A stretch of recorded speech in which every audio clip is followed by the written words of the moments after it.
SKSF വികായയുടെ active പ്രവർത്തകനും അങ്ങാടിക്കുളം KSEBിയിലെ ജീവനക്കാരനുമായ മുഹമ്മദ് റഫീഖിന്റെ ധീരമായ ഒരു ഇടപെടലിനെ അഭിനന്ദിച്ചിരിക്കുകയാണ് ഇപ്പോൾ വൈദ്യുത മന്ത്രി സണ്ണി ജോസഫ്. SKSF വികായ ആക്റ്റീവ് മെമ്പർ കൂടിയായിട്ടുള്ള മുഹമ്മദ് റഫീഖാണ് കുത്തിയൊഴുകുന്ന തോട് മുറിച്ച് കടന്നത് അതിസാഹസികമായി പ്രദേശത്തെ വൈദ്യുത പ്രശ്നം പരിഹരിക്കുന്നത്. റഫീഖിന് സുപ്രഭാതത്തിന്റെ അഭിനന്ദനങ്ങൾ. ആദ്യം മന്ത്രിയുടെ അഭിനന്ദന ഫോൺ സംഭാഷണവും തുടർന്ന് റഫീഖിന്റെ വിശദീകരണവും കേൾക്കാം. ഹലോ, റഫീഖാണോ? അങ്ങാടിപ്പുറം KSEBിയിലെ. ഞാന് സണ്ണി ജോസഫാണ്. നമസ്കാരം. നിങ്ങളെ അഭിനന്ദനം, അനുമോദനം.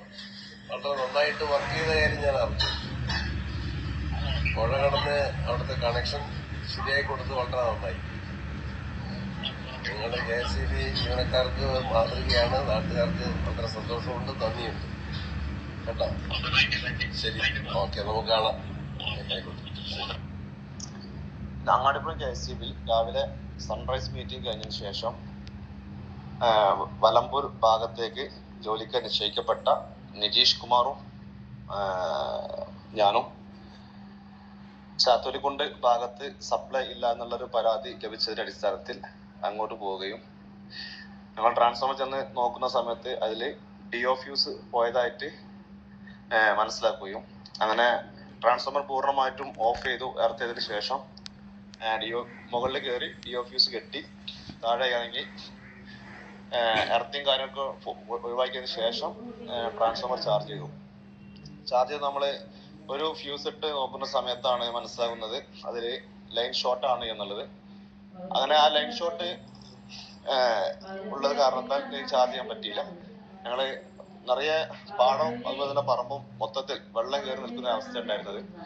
ആദ്യം ട്രാൻസ്ഫോമറിന് ചാരിയുള്ള ഒരു ഭാഗം കൊള്ള ഞങ്ങള് പെട്രോളിംഗ് നടത്തി. ആ ഭാഗത്തൊന്നും കണ്ടെത്താൻ പറ്റിയില്ല. പിന്നെ റോഡ് മാർഗം പെട്രോളിംഗ് നടത്തി.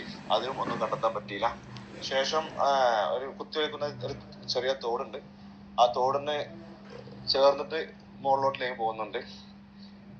അതിന് തൊട്ടപ്പുറത്തുള്ള തോടിന്റെ സൈഡിലുള്ള കരയിലൂടെ പെട്രോളിംഗ് നടത്തുന്ന സമയത്താണ് ഇങ്ങനെ ഒരു ഓല മടല് വീണ് ലൈൻ ഷോർട്ടായി കിടക്കുന്നത് കണ്ടത്.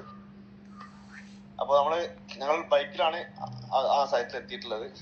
കയ്യിൽ കാര്യമായ ആയുധങ്ങളോ മറ്റൊന്നും ഇല്ലാത്തതിനാൽ അത്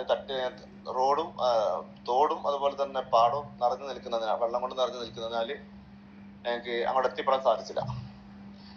അപ്പൊ ഞങ്ങൾ ജീപ്പ് വിളിച്ചു. ജീപ്പ് പോലും വരാൻ പറഞ്ഞു.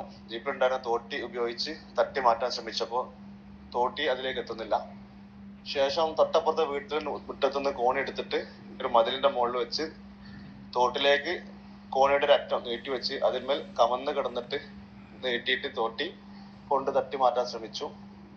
അപ്പോഴും തോട്ടി എത്താത്തൊരു ഘട്ടം വന്നപ്പോഴാണ് ഡ്രസ്സ് മാറ്റി ശേഷം തോട് കുറുകെ നീന്തി തട്ടി മാറ്റാം എന്നുള്ള തീരുമാനത്തിലെത്തുന്നത്. സാധാരണ നമ്മൾ ചെയ്യാനുള്ള ഡ്യൂട്ടി എന്നുള്ള ആ ഒരു മൈൻഡ് തന്നെയാണ് ഇത് ചെയ്തിട്ടുള്ളത്. ഇങ്ങനെ ഒരു വൈറലാകും